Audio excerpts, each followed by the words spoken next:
ലിവറിൻ്റെ സവിശേഷ ഗുണം എന്തെന്നാൽ അതിൻ്റെ കേടുപാടുണ്ടായ കോശങ്ങളെ പുനർജനിപ്പിക്കാനുള്ള, അതായത് പുനർജീവിപ്പിക്കാനുള്ള ഒരു കഴിവുണ്ട് എന്നതാണ്. അതായത് അതിന് നമ്മൾ ചെയ്യേണ്ടത് എന്തെന്നാൽ, ഏതാണോ നമ്മുടെ കരളിന് കേടുപാടുകൾ ഉണ്ടാക്കിയത് ആ ഒരു സാധനത്തിനെ, ആ ഒരു വസ്തുവിനെ പൂർണ്ണമായും നിർത്തുക. അങ്ങനെ ചെയ്താൽ തന്നെ ലിവർ നോർമലായിട്ട് തിരിച്ചു വരുന്നതാണ്.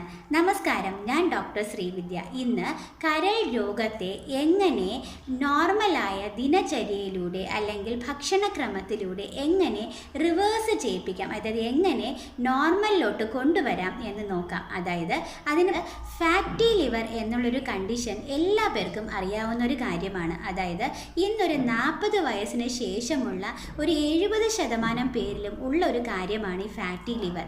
ഈ ഒരു ഫാറ്റി ലിവർ നിങ്ങളുടെ ആഹാരക്രമത്തിൽ അല്ലെങ്കിൽ ഭക്ഷണത്തിൽ കൂടി ഒന്ന് കറക്റ്റ് ചെയ്തില്ല എന്നുണ്ടെങ്കിൽ ഇത് പിന്നീട് ഫൈബ്രോസിസ്, അതുപോലെ തന്നെ സിറോസിസ് എന്നൊരവസ്ഥയിലോട്ട് മാറാവുന്നതാണ്. അതായത് ഈ ഒരു ഫാറ്റി ലിവർ തീർച്ചയായും നമുക്ക് നോർമൽസിയിലോട്ട് കൊണ്ടുപോകാൻ പറ്റും. അതുപോലെ തന്നെ ഫൈബ്രോസിസിൻ്റെ തുടക്കത്തിലും നമുക്ക് കൃത്യമായ ദിനചര്യയിലൂടെ തന്നെ നമുക്ക് ഈ ഒരു കരളിൻ്റെ ആരോഗ്യത്തിനെ വീണ്ടെടുക്കാൻ സാധിക്കുന്നതാണ്. എന്നാൽ അതൊരു സിറോസിസ് അല്ലെങ്കിൽ ഒരു ക്യാൻസർ എന്നൊരവസ്ഥയിലോട്ട് പോകുമ്പോൾ തീർച്ചയായും നോർമലായിട്ട് നമുക്കതിൻ്റെ ഫങ്ഷനെ വീണ്ടെടുക്കാൻ സാധിക്കുന്നതല്ല.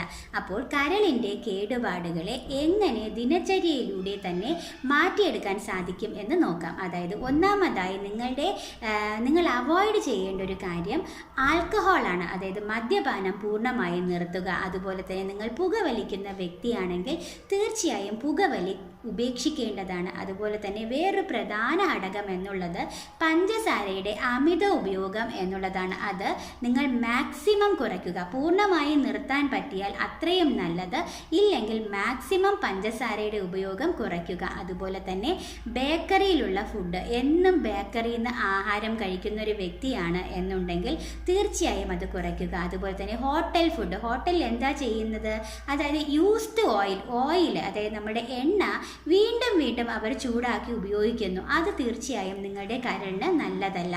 അതുകൊണ്ട് ഹോട്ടലിൽ നിന്ന് ഡെയിലി ആഹാരം കഴിക്കുന്ന വ്യക്തിയാണ് നിങ്ങളെങ്കിൽ തീർച്ചയായും അത് നിങ്ങൾ കുറയ്ക്കേണ്ടതാണ്. മാസത്തിലൊരിക്കൽ അല്ലെങ്കിൽ ആഴ്ചയിലൊരിക്കൽ എന്നുള്ളത് ഓക്കെയാണ്. എന്നും ആഹാരം ഹോട്ടലിൽ നിന്ന് കഴിക്കാൻ പാടില്ല. അതുപോലെ തന്നെ വെജിറ്റബിൾ ഓയിൽ എന്ന് പറയുമ്പോൾ rice bran oil, sunflower oil, palm oil മുതലായവയുടെ ഉപയോഗം മാക്സിമം കുറയ്ക്കുക.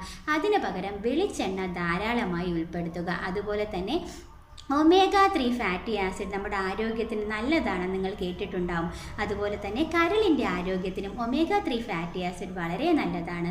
omega-3 ഫാറ്റി ആസിഡ് സാധാരണയായി ചെറിയ മത്സ്യങ്ങളിൽ ഉണ്ട്. അത് നിങ്ങൾക്ക് അങ്ങനെ കഴിക്കാൻ പറ്റുന്നില്ല എന്നുണ്ടെങ്കിൽ omega-3 ഫാറ്റി ആസിഡിൻ്റെ ക്യാപ്സ്യൂൾ കിട്ടുന്നതാണ്. അതുപോലെ തന്നെ മീൻ ഗുളിക എന്ന് നിങ്ങൾക്ക് വാങ്ങി കഴിക്കാവുന്നതാണ്. അതുപോലെ തന്നെ വൈറ്റമിൻ ഡി ധാരാളമായി നിങ്ങൾക്ക് ആവശ്യമുണ്ട്.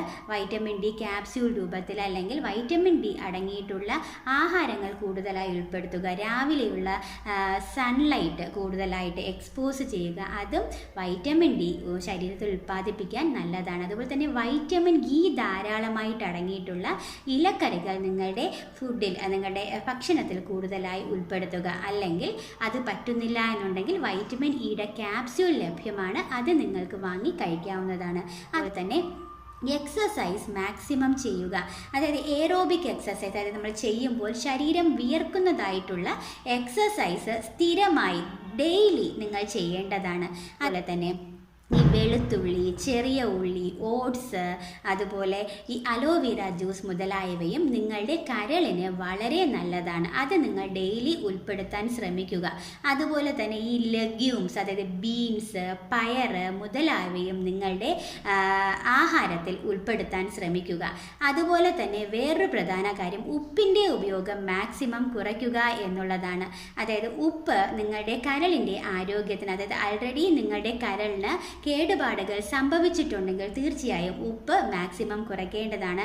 ഇങ്ങനത്തെ ജീവിതക്രമത്തിലൂടെ, അതുപോലെ തന്നെ ഭക്ഷണത്തിൽ ഈ ഒരു കാര്യം ശ്രദ്ധിച്ചാൽ തന്നെ നിങ്ങളുടെ ലിവറിനെ മാക്സിമം പൂർവ്വസ്ഥിതിയിലോട്ട് എത്തിക്കാൻ സാധിക്കുന്നതാണ്. നന്ദി, നമസ്കാരം.